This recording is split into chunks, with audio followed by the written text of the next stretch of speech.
Yes, you are the Lord. Oh God, yes, you are the Lord. Oh God, yes, you are the Lord. Oh God, yes, you are the Lord. Oh God, oui, tu es le Dieu très haut. Oui, tu es le Dieu très haut. Oui, tu es le Dieu.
Est-ce que tu peux acclamer très fort le Seigneur? Est-ce que tu peux acclamer pour notre évangéliste?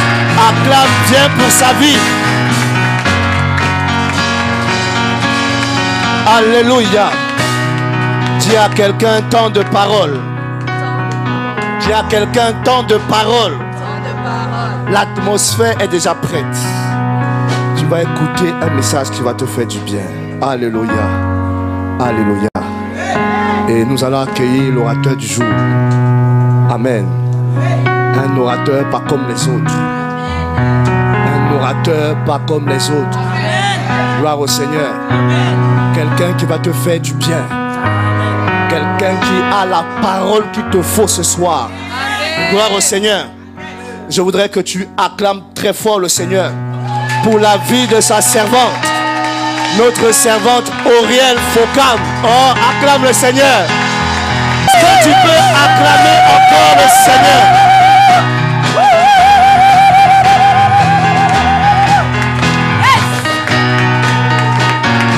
Je sens déjà l'onction du Saint-Esprit. C'est bizarre parce que je reconnais cette onction-là. Alléluia. Gloire à Dieu. Quelque chose va se passer ce soir. À la côte de ma côte, la sœur de ma sœur. Le Seigneur va te faire du bien ce soir. Alléluia. Acclame le Seigneur pour sa vie. Et je crois que nous sommes bénis dans le nom de Jésus-Christ.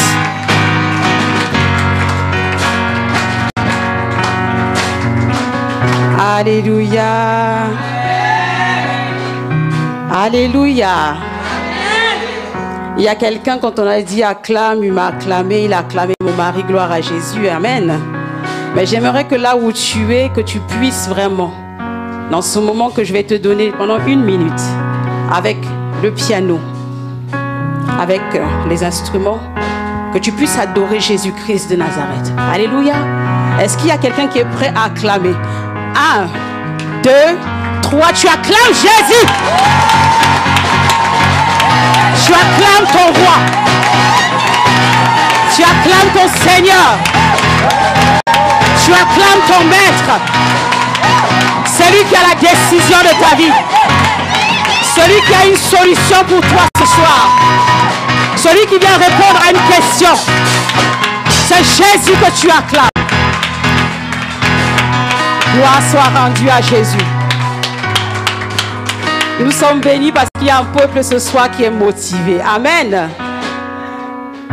Il y a un homme et une femme ce soir qui vont être bénis. Amen. Parce que le Seigneur a un message particulier pour chacun d'entre vous. Durant tout mon message, j'aimerais qu'une femme, en tant que femme, se sente concernée. Amen. J'aimerais aussi que durant mon message, un homme en tant qu'église, épouse de Christ, se sente concerné. Est-ce que je parle à quelqu'un? Est-ce qu'il y a une femme en ce lieu? Est-ce qu'il y a un homme en ce lieu? Alléluia. J'aimerais que durant ce temps où le Seigneur va parler au travers de sa parole, que tu sois vraiment concentré. Tu es venu ce soir parce que tu cherches une solution. Tu es venu ce soir parce que l'Éternel t'a convaincu d'être là. Alléluia. Le nombre que nous sommes, c'est le nombre que nous étions destinés à recevoir ce message. Et je crois par le nom puissant de Jésus-Christ de Nazareth que quelque chose va être déclenché dans ta vie. Qu'une vie qui était séchée va reprendre du fruit ce soir. Je crois au nom puissant de Jésus que ce qui ne marchait pas va trouver sa solution dans le nom précieux et glorieux et victorieux de Jésus-Christ de Nazareth. J'aimerais bénir la vie du père de la maison, l'apôtre Fortuné. Que le Seigneur le bénisse abondamment. J'aimerais bénir aussi la vie d'un homme qui croit dans le potentiel que le Seigneur a mis en moi, que j'appelle souvent mon mentor et qu'affectueusement j'appelle chéri. Alléluia. Je bénis le Seigneur pour la vie de mon mari, l'évangéliste Franck Focam. Vous savez, il est important quand vous êtes une femme auprès d'un homme de Dieu, d'avoir un homme qui sait reconnaître la grâce que Dieu a mis aussi dans votre vie. Alléluia. C'est pourquoi je bénis vraiment le Seigneur pour la vie de mon mari, parce qu'il a su reconnaître ce que le Seigneur a mis en moi. Alléluia. Je bénis la vie du Seigneur aussi pour la vie de l'évangéliste Méliane Audrey Nianzou. Alléluia. Je crois qu'elle nous a fait du bien tout à l'heure. Et je crois que quelqu'un a retenu des propos. Quand tu es dans la barque, il faut être calme. Alléluia. Il ne faut pas être dans l'agitation. Et j'aimerais bénir aussi le peuple de Dieu qui est là. Un homme et une femme qui se sont déplacés pour venir entendre la parole du Seigneur.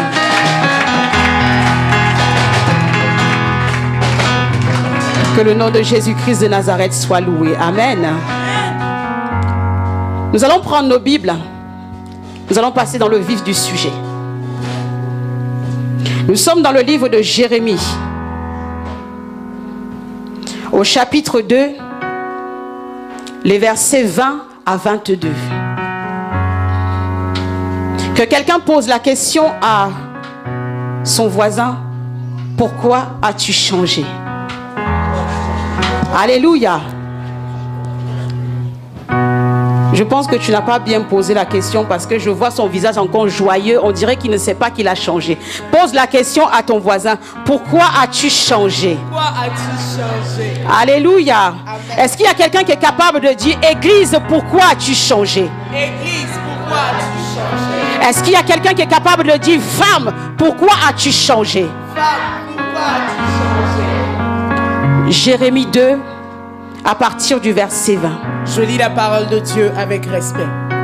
Jérémie 2, le verset 20 à 22. Tu as dès longtemps brisé ton joug, rompu tes liens, et tu as dit: je ne veux plus être dans la servitude. Mais sur toute la colline élevée et sous tout arbre vert, tu t'es courbé comme une prostituée. Une prostituée.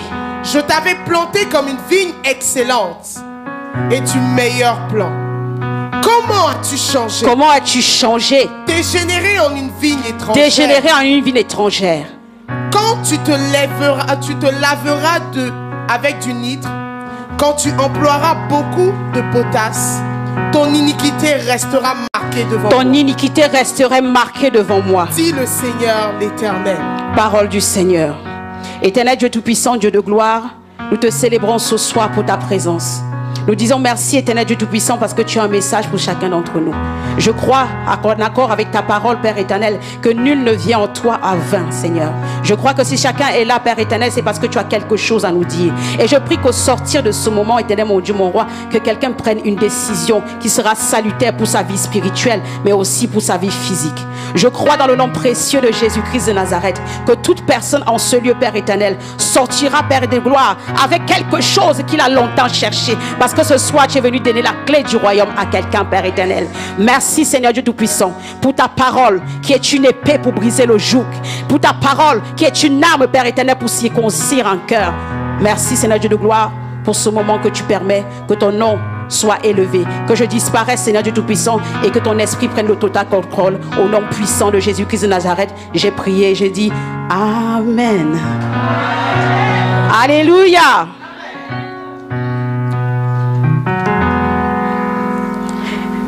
Pourquoi as-tu changé?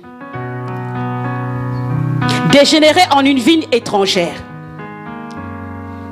Nous sommes dans le livre de Jérémie. Jérémie est un prophète de l'Éternel, prophète de l'Ancien Testament. Le César se saisit de la vie de Jérémie pour parler au peuple d'Israël. Et j'aimerais que tu saches ce soir que tu es le peuple d'Israël. Alléluia. Le Seigneur se saisit de Jérémie pour exprimer sa lamentation, pour exprimer sa tristesse, pour exprimer sa douleur. J'aimerais dire à quelqu'un, aussi vrai que Jésus a pleuré, aussi vrai que Dieu peut avoir mal. Alléluia. J'aimerais dire à quelqu'un ce soir que Dieu a mal. Parce qu'il y a une question qui est salutaire pour lui. Il te pose la question ce soir. Pourquoi as-tu changé? Il est important de savoir que dans la pensée de Dieu, il y a un idéal pour l'église. Dans la pensée de Dieu, il y a un idéal pour la femme. Dans la pensée de Dieu, il y a un idéal pour toi et moi. Mais fort est de constater que tu as changé. Alléluia. Si on peut nous afficher Actes des Apôtres au chapitre 2, à partir du verset 42. Dieu décrit quel est l'idéal qu'il a pour l'église. Dieu voit l'église comme un lieu de communion fraternelle. Dieu voit l'église comme un lieu de fraction de pain. Dieu voit l'église comme un lieu de joie, de paix, de bonheur, de rassemblement, où des hommes et des femmes qui aiment Dieu communient ensemble. Actes des Apôtres. Je lis la parole de Dieu avec respect. Actes chapitre 2, le verset 42. Ils persévérèrent dans l'enseignement des apôtres. Alléluia. Dans la communion fraternelle. Amen. Dans la fraction du pain. Amen. Et dans les prières. Alléluia. La crainte s'emparait de chacun. Et il se faisait beaucoup de prodiges et de miracles par les apôtres. Amen. Voilà la pensée idéale de Dieu pour l'église. L'église, telle que Dieu conçoit l'église, c'est celle de l'acte des apôtres. Mais de la même façon que Dieu a décrit un idéal pour l'église, pour chaque femme ici présente, il a décrit aussi un idéal. C'est ainsi que dans le livre de Genèse, le premier livre de la Bible, Dieu décrit déjà ce qu'il attend de la femme. Femme, tu seras l'aide de Adam. Dans le livre de Genèse, il dit, il n'est pas bon que l'homme soit seul. Je lui ferai une aide semblable à lui. La femme dans l'idéal de Dieu est une aide semblable à l'homme. Une femme qui est un appui, un soutien, un réconfort auprès de son mari. Dieu continue à décrire ce qu'il attend de la femme dans le livre de Proverbes 31. Elle est travailleuse, elle est dynamique, elle est attendrissante, elle est chaleureuse, à tel point que son mari chante des louanges en son nom. Voilà l'idéal que Dieu a pour la femme. Dieu a un idéal pour l'église. Dieu a un idéal pour la femme. Mais Dieu dit, pourquoi as-tu changé? Fort est de constater que l'église a changé. La Bible dit ici, tu as dès longtemps brisé ton joug, rompu tes liens, et tu as dit, je ne veux plus être dans la servitude. Mais sur toute colline élevée, sur tout arbre vert, tu t'es courbé comme une prostituée. Quand la Bible parle de la prostitution, ça veut dire que tu es allé avec d'autres dieux que le Dieu d'Israël. L'église s'est prostituée. La femme s'est prostituée. En allant vers d'autres dieux, en allant voir les marabouts, en allant voir les sorciers, en allant voir les enchanteurs, en allant voir les féticheurs, tu t'es prostituée. Tu as refusé le joug de Jésus, qui est léger, mais tu as accepté le joug de l'ennemi. Tu as refusé la vérité, mais tu as accepté le mensonge. La Bible dit, je mets devant toi deux chemins. La vérité, le bien ou le mal, la vie ou la mort. Je te laisse le choix de choisir. Et la Bible dit ici que c'est toi qui as pris la décision de choisir la mort. Tu as pris la décision de choisir le mal. Tu as pris la décision de choisir un autre joug que le joug de Jésus. Pourquoi as-tu changé? La femme aussi s'est prostituée. Elle a décidé de ne pas suivre la volonté de Dieu pour elle. Elle a décidé de changer le plan de Dieu pour sa vie. Et c'est de cette manière-là que Ève a fait entrer la mort. Mais je vais annoncer à quelqu'un, aussi vrai que Ève a fait entrer la mort et le mal, il y a aussi une Marie qui est capable de faire entrer la vie et capable de faire entrer le bien au nom puissant de Jésus. Et je déclare dans le nom puissant de Jésus que si tu es là, c'est parce que tu es une Marie. Pourquoi as-tu changé? Le joug de l'Éternel t'était offert. La voix de l'Éternel était à ta portée. Mais tu as choisi une autre voix que la voix du Seigneur. Pourquoi as-tu changé?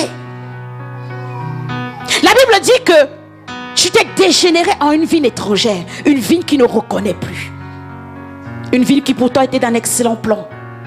Une ville qui était agréable. Qui était destinée à porter un bon fruit. Mais tu as changé. L'église a changé. L'église a changé dans son message.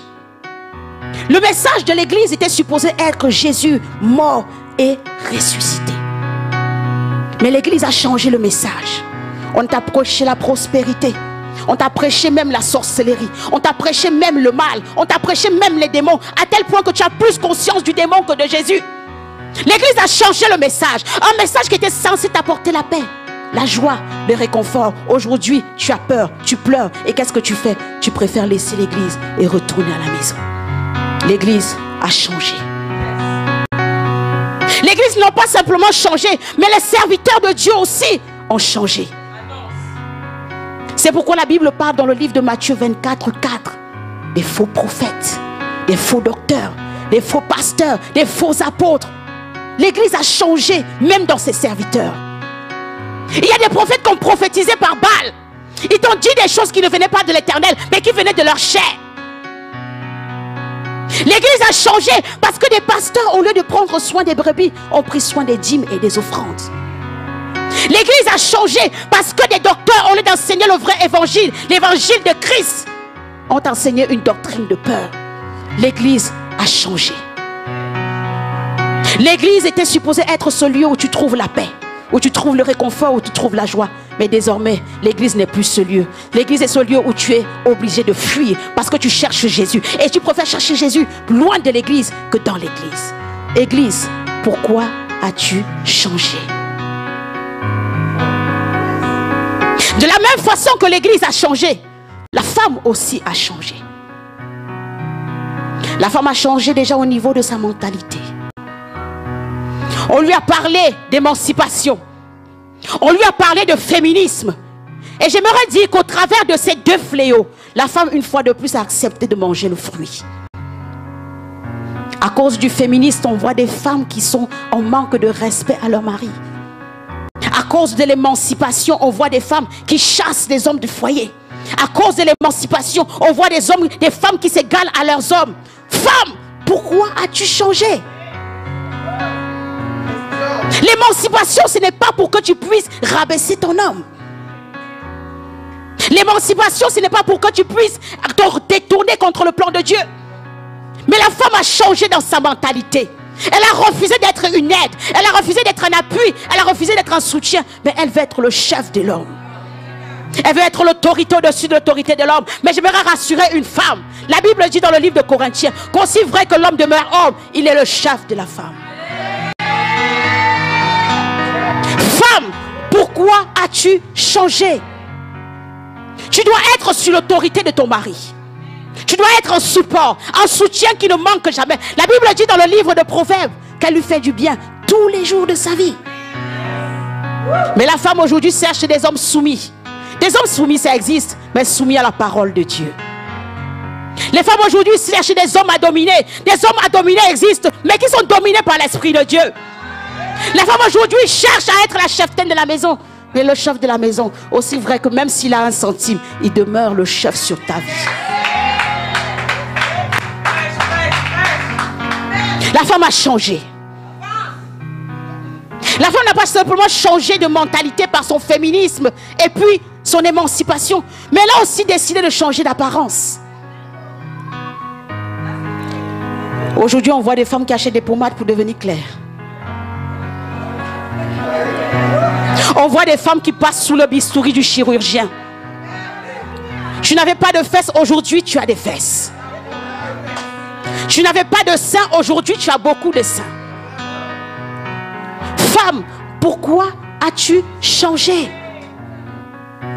Tel que tu étais, tel que Dieu t'avait créé, tel que Dieu t'avait imaginé et conçu, c'était un plan parfait pour toi parce que tu étais une vie excellente et du meilleur plan.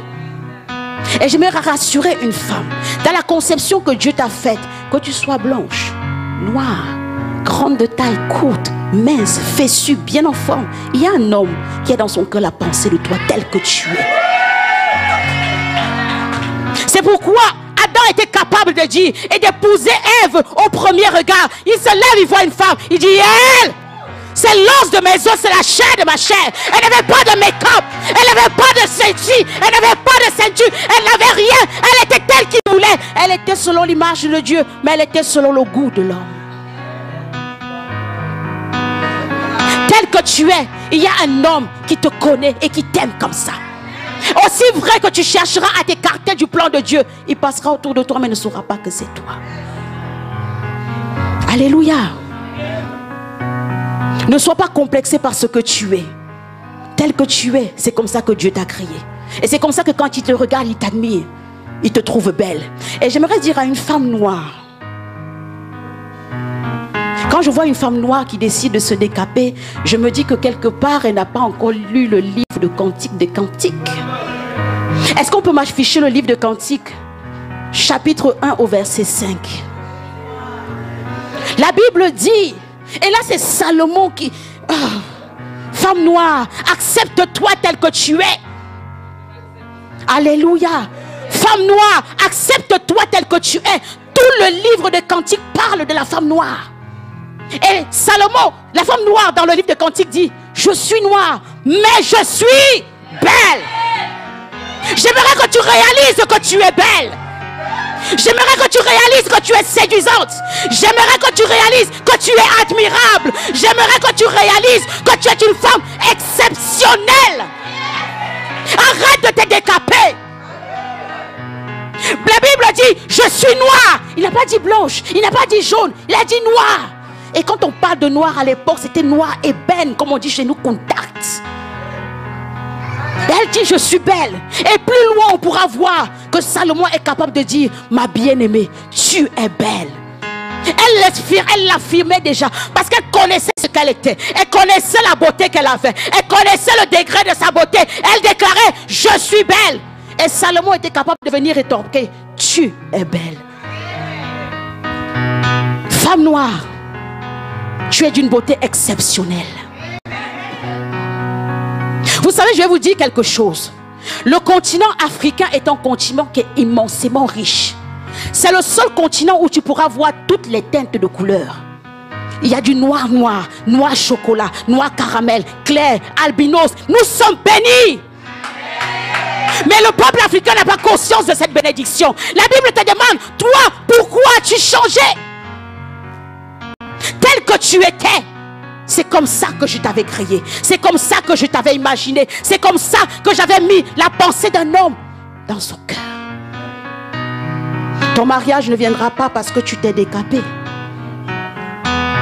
Si c'est le cas, c'est que toutes les femmes claires décapées seraient déjà mariées. Alléluia. Ton mariage ne viendra pas parce que tu sais faire les make-up. Si c'était le cas, toutes ces filles make-upées sur Instagram, WhatsApp, elles seraient déjà mariées. Ton mariage viendra quand tu sauras quelle est la volonté de Dieu pour ta vie. Et Dieu te dit pourquoi tu changé, parce qu'il avait une pensée claire pour toi. Sois une aide, sois un appui, sois un réconfort. Et cet homme-là pour qui tu sais t'appuyer viendra jusqu'à toi. Est-ce que je parle à quelqu'un? Il ne faut pas rentrer dans le plan de l'ennemi. Nous sommes dans une seconde séduction. Nous sommes dans un second jardin d'Éden où le serpent vient encore pour nous tendre des fruits. Et malheureusement, l'Église accepte encore de manger ce fruit. La femme accepte encore de manger ce fruit. J'aimerais qu'en ce jour, il y ait des personnes qui aient conscience que si Jésus-Christ est venu mourir, ce n'est pas pour qu'on retourne encore au jardin d'Éden, mais c'est pour qu'on puisse aller vers la nouvelle Jérusalem. Que quelqu'un dise, je refuse de retourner à l'Éden. Je suis en train d'aller à la nouvelle Jérusalem. Alléluia. Maintenant, ce que cela crée, quand l'église et la femme décident de se soumettre au plan de l'ennemi, ça crée la rébellion. On a la rébellion dans l'église. On a la rébellion dans les foyers. On voit des fils spirituels qui manquent de respect à leur père spirituel. On voit des fils spirituels qui se lèvent pour lever des églises sans aucune autorisation, sans aucune consécration. Rébellion dans l'église. Ils sont rebelles face à l'autorité spirituelle. Ils sont rebelles face à l'autorité au niveau des départements. Ils sont rebelles à tout. Mais ils disent servir Dieu. Quel Dieu veux-tu servir si tu ne connais pas l'obéissance? Tous les serviteurs de Dieu étaient obéissants. Au point même il dit à Abraham, va à la montagne avec ton fils, tue-le. Abraham allait à la montagne avec son fils pour le tuer. Obéissance. La rébellion est rentrée dans l'église au point où l'église est minée. On ne sait plus à qui faire confiance. Il y a des rebelles à tous les départements. Intercession, il y a des rebelles. On prie pour l'église, elle prie pour la destruction. Il y a des rebelles dans les chants. On chante à la gloire de Dieu. Elle chante pour que la gloire de Dieu ne se manifeste pas. Il y a des rebelles dans le protocole. On prie pour que le peuple soit béni. Et il prie pour que le peuple puisse s'en aller. Rébellion. Quand on est dans un schéma avec une église, on épouse la vision, on marche selon la vision. Et si tu n'es pas d'accord avec la vision, il y a plusieurs autres églises. La femme aussi est rentrée dans la rébellion. À tel point qu'on n'a plus des foyers qui prospèrent. On n'a plus des foyers qui sont bénis. On a des enfants qui manquent d'autorité à leurs parents. On a des femmes qui manquent d'autorité à leur mari. On a des maris qui ne reconnaissent pas la valeur de leurs femmes. On a des femmes qui ne reconnaissent pas la valeur de leurs enfants. Rébellion dans les foyers. Et on se pose la question, pourquoi il y a beaucoup de divorces? La rébellion. On n'a pas reconnu le schéma de Dieu. La Bible dit que Dieu est le chef sur l'homme. L'homme est le chef sur la femme. Et la femme est le chef sur les enfants. Mais si tu bafoues l'autorité de l'homme, tu fais rentrer la rébellion dans ta maison. Et ce que la rébellion a comme fruit, c'est la stérilité. C'est pourquoi l'église n'enfante plus de miracles. C'est pourquoi l'église n'enfante plus de vraies circoncisions, de vraies conversions. À l'église, on a des faux frères. Il te dit qu'il est converti, mais quand tu vois sa vie sur Facebook, tu te poses des questions. Quand tu entends que des gars étaient en boîte de nuit, tu vois sa photo, tu te dis en fait le gars n'était pas réellement converti. La rébellion produit la stérilité. L'église n'est plus le lieu qu'on a pu espérer. L'église n'est plus la maison de l'Éternel qu'on a tant attendu. L'église n'est plus le lieu de paix, de refuge. Parce qu'il y a des fausses personnes au milieu de nous. L'hypocrisie est maintenant la marque reconnue des chrétiens. Hypocrite au milieu de ses frères. Hypocrite dans la louange. Hypocrite dans le travail de l'église. Hypocrite dans tout. Chrétien, pourquoi as-tu changé? La Bible dit dans l'Ancien Testament que des milliers de personnes s'ajoutaient tous les jours. Et nous, on vit le phénomène inverse. Des milliers de personnes retournent dans le monde tous les jours. Église, pourquoi as-tu changé? On retrouve aussi des foyers qui sont stériles, où tout ce qu'on entreprend ne marche pas. Tu as beau investir ton argent, tu as beau investir ton cœur, mais ça ne marche pas. Tant qu'il y aura rébellion, il y aura aussi comme fruit la stérilité. La stérilité peut être financière. La stérilité peut être sociale. La stérilité peut être même au niveau de l'enfantement. Rébellion. Le bonheur a fui les maisons. Alors que la Bible dit que Jésus est la paix au-dessus de toutes les paix. Jésus est la paix que les Nations Unies ne peuvent pas te donner. Tu dis avoir Jésus, mais dans ta maison, il n'y a pas la paix. Tu dis avoir Jésus, mais tu es incapable de dormir. Tu dis avoir Jésus, c'est toi qui chasses les démons. Quel démon résiste dans la présence de Jésus? Stérilité. Ta vie de prière est stérile. Ta vie de consécration est stérile. Ta vie de femme au foyer est stérile. Ton homme est incapable de se réjouir de toi. Il y a des femmes, même quand on dit on va aller au lit parce que le monsieur a besoin de ceci, cela, elle est incapable de lui donner. Si tu ne lui donnes pas des plaisirs sexuels, qui est-ce qui va lui donner? Sous prétexte que tu es fâché, qui n'a pas offert le cadeau de Sephora que tu voulais, tu dis tu ne lui donnes pas les choses le soir. Qui es-tu? La Bible dit que ton corps ne t'appartient plus à partir du moment où tu as décidé de te marier. Ton corps appartient à ton homme. Et le corps de ton homme appartient à toi. Mais si l'homme décide de pouvoir jouir de sa femme que toi tu refuses, rébellion. Et qu'est-ce que ça enfante? La stérilité. J'aimerais qu'une femme commence encore à réfléchir. J'aimerais que tu puisses revoir le schéma de ton foyer. J'aimerais que tu puisses revoir le chemin que tu donnes à tes enfants. Et de la même manière que la femme est stérile dans tout ce qu'elle entreprend au niveau de son foyer avec son mari, elle est aussi stérile au niveau des enfants. Les enfants n'ont plus d'éducation. Les enfants sont rebelles. Les enfants, au lieu d'être à la maison, au lieu d'être à l'église, sont maintenant dans les cages d'escalier. Combien de fois on vous a appelé au poste de police parce que votre enfant a été saisi? Combien de fois on vous a appelé à l'école parce que c'est lui qui tape sur tous les collègues? Combien de fois on vous a appelé à l'école parce qu'il est incapable de vivre une vie sociale avec ses camarades? Combien de fois on vous a appelé à l'école parce qu'il est incapable de manger à la cantine? Rébellion. Tout est stérile dans ta maison.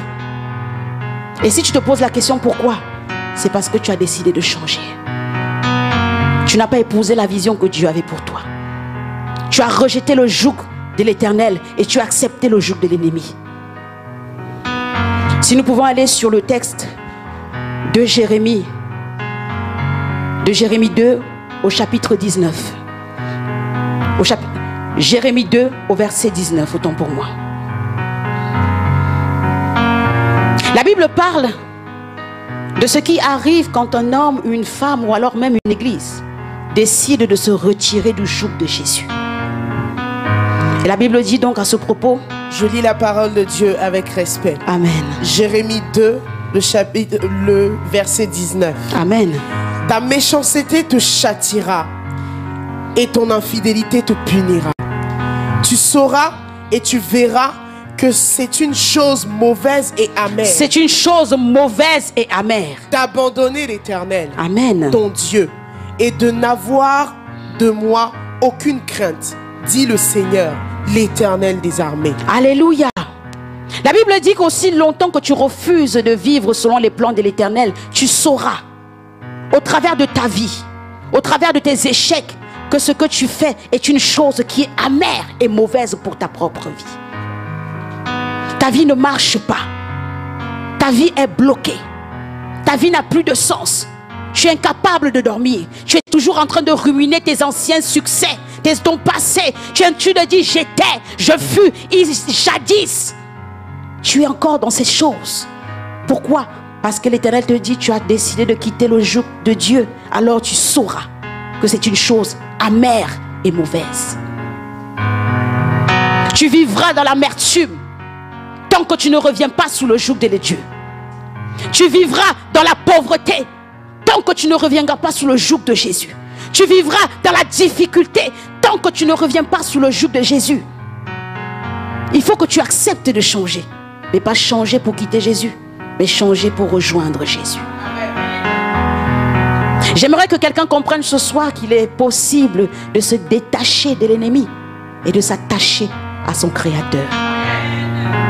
Et je crois pertinemment que si ce soir l'Éternel est venu parler, c'est qu'il est encore possible pour toi de revenir à Jésus.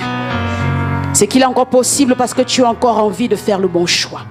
Parce qu'il est encore possible que tu reviennes dans les bras de ton Père. Et aussi vrai que l'enfant prodige a retrouvé la place auprès de son Père, il est possible que toi aussi tu retrouves une place auprès de ton Père. J'aimerais que tu puisses te lever là où tu es.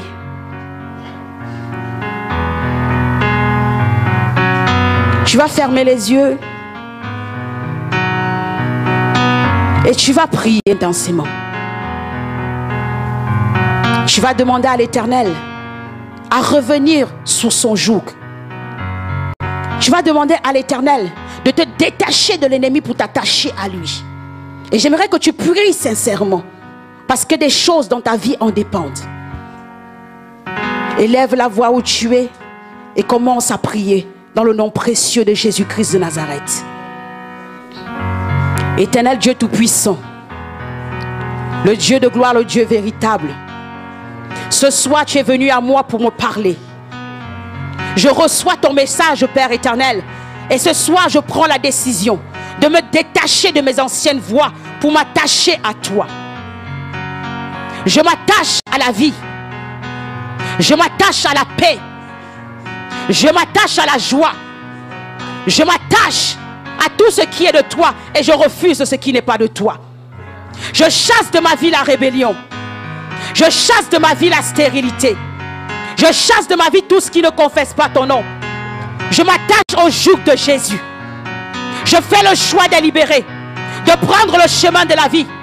Je fais le choix délibéré de choisir le bien.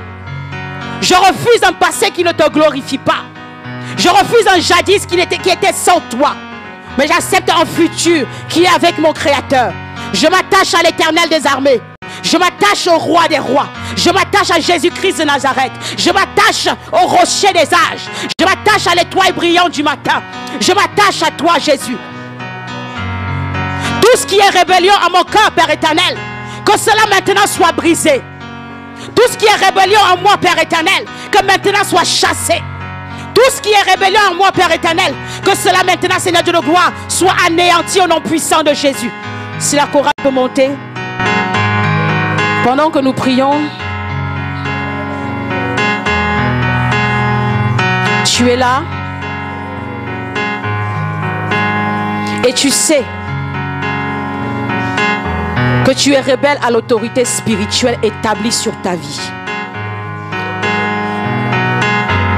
Tu es là aussi et tu sais que tu es rebelle à l'autorité de ton mari, de ton fiancé ou de ton compagnon. Avance, nous allons prier pour toi. Toute autorité qui est établie sur ta vie, tu refuses de te soumettre. Toute autorité qui est établie sur ta vie, tu refuses d'être dans l'obéissance. Avance-toi, nous allons prier pour toi. En sorte que le joug de l'ennemi libère ta vie et que tu puisses désormais prospérer.